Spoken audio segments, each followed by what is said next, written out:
Hello everyone. Unit 1 is DC circuits. Unit 1 में जो पहला टॉपिक है हमारा that is circuit elements.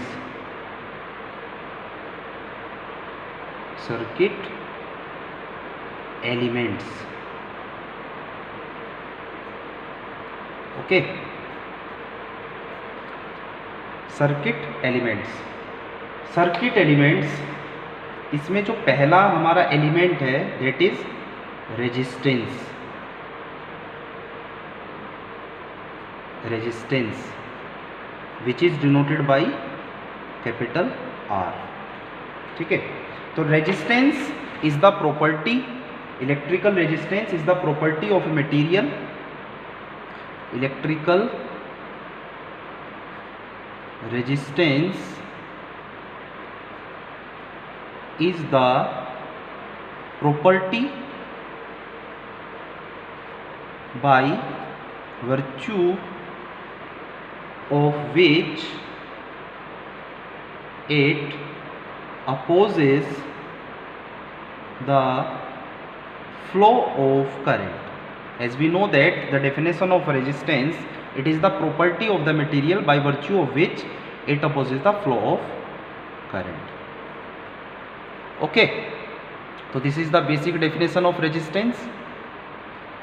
As we know that according to the Ohm's law, according to Ohm's law, R is equal to V upon I. Ohm, where R is the resistance, V is the voltage applied across the conductor, and I is the current through the conductor. Okay, next this is the expression for resistance. Okay, next power absorbed by the resistor. Power absorbed by the resistor. Okay, power absorbed by the resistor, that is P is equal to VI, voltage into current is the power, or we can say that V को हम लिख सकते हैं IR into I, that is I square R, और इसकी unit होती है what. Okay, इसको हम लिख सकते हैं I की जगह हम V अपॉन R भी लिख सकते हैं, तो इसको हम V स्क्वायर अपॉन R भी लिख सकते हैं. Okay, now energy lost in the resistance, जो एनर्जी लोस्ट होगा वो कितना होगा, energy E is equal to power into time, और we can say that energy E is equal to I square R, that is power into time, और unit is joule. Okay, this energy जो lost होता है, ये energy का जो loss होता है रेजिस्टेंस में, वो एज अ हीट डेसिपेट होता है. Okay, as a heat dissipate होता है रेजिस्टेंस में एनर्जी का. ओके, तो this is the resistance. Symbol of the resistance is this, voltage across the resistance V and current through the resistance is I.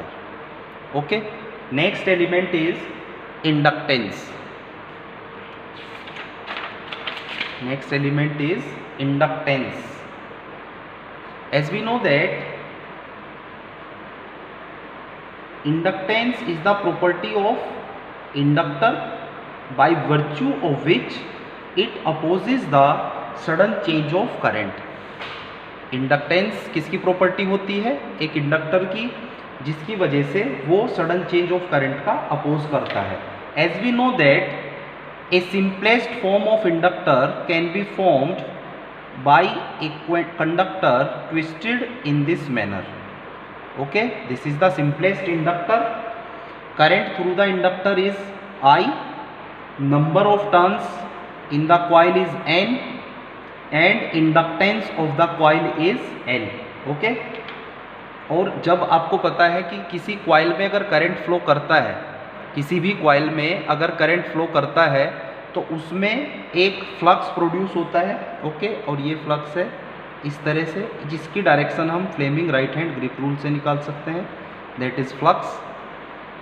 Okay, now flux linkage, इस coil में जो flux linkage होगा, flux linkage, ठीक है, that is denoted by जाई, is equal to, flux linkage क्या होता है, that is n into phi, यानी जो एक टर्न से फ्लक्स है फाई, और तो टोटल नंबर ऑफ टर्न्स है n फाई, तो दो total flux linked with the coil, that is flux linkage n phi.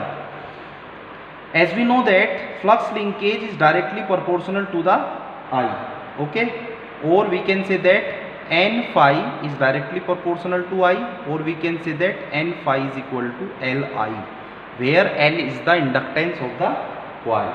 Okay, from here L is equal to n phi by I. Unit of the inductance is Henry, denoted by capital H. Okay, this is the unit of inductance. Okay, also we know that V is equal to N d phi by dt, where V is the voltage across the inductor, or we can say that d by dt N phi, or we can say that N phi की जगह हम लिख सकते हैं Li, तो d by dt that is Li, तो V is equal to, L constant है बाहर आ जाएगा, d i by d t. ये भी एक एक्सप्रेशन होता है इंडक्टेंस के अक्रॉस, इंडक्टर के अक्रॉस वोल्टेज और करंट जो होता है इंडक्टर में, उनमें रिलेशन फाइंड आउट करते हैं इस फॉर्मूला से। Okay, next topic is, okay, next is power absorbed. Power absorbed by the inductor P is equal to V into i, where V is equal to L di by dt into I, ठीक है, unit is watt, ठीक है। Now we calculate the energy lost या energy absorbed,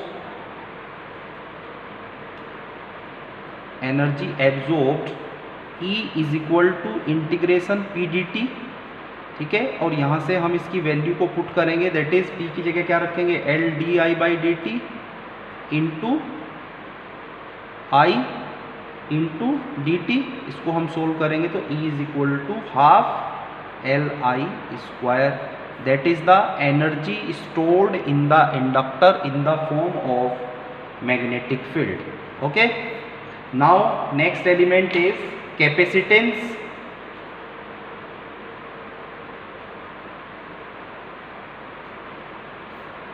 Capacitance is denoted by C.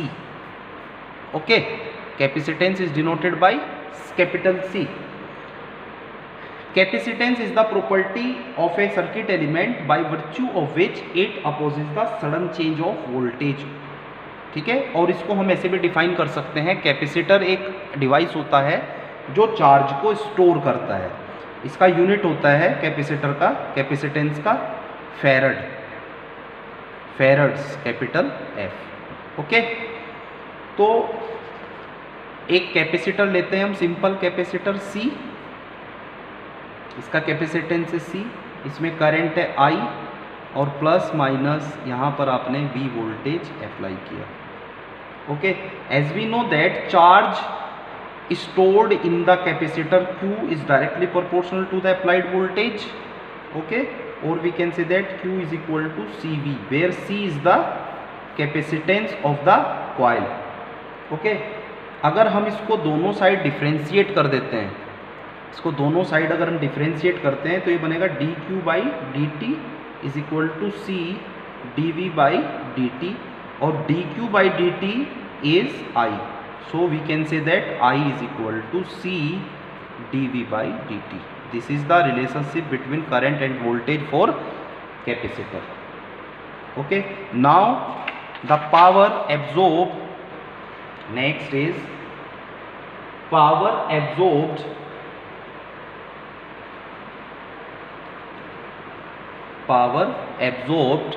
is equal to कितना होगा, P is equal to V into I, V की जगह क्या रखेंगे एज इट इज, I की जगह C dV by dt। In watt, power की यूनिट वॉट होती है। ओके, नाउ एनर्जी एब्जॉर्ब्ड या stored E is equal to integration P dt, और ये वैल्यू यहाँ पे P की यहाँ पुट करेंगे तो यहाँ से निकल के आएगा, कैलकुलेट करेंगे V into c d v by d t into d t, ये कैंसिल हो जाएगा और E is equal to half c v square, that is the energy stored in the capacitor in the form of, ये एनर्जी किस form में store होती है, electric field, electric field. Capacitor में जो एनर्जी स्टोर होता है वो इलेक्ट्रिक फील्ड में स्टोर होता है, और इंडक्टर में जो एनर्जी स्टोर होता है वो मैग्नेटिक फील्ड में होता है। तो these are the basic circuit elements, resistance, inductance and capacitance, इनकी डेफिनेशन, इनका फॉर्मूला, इनमें पावर एब्जॉर्ब कितना होता है और एनर्जी लॉस्ट या एब्जॉर्ब कितना होता है। ठीक है, तो these are the basic circuit elements. Okay, thank you.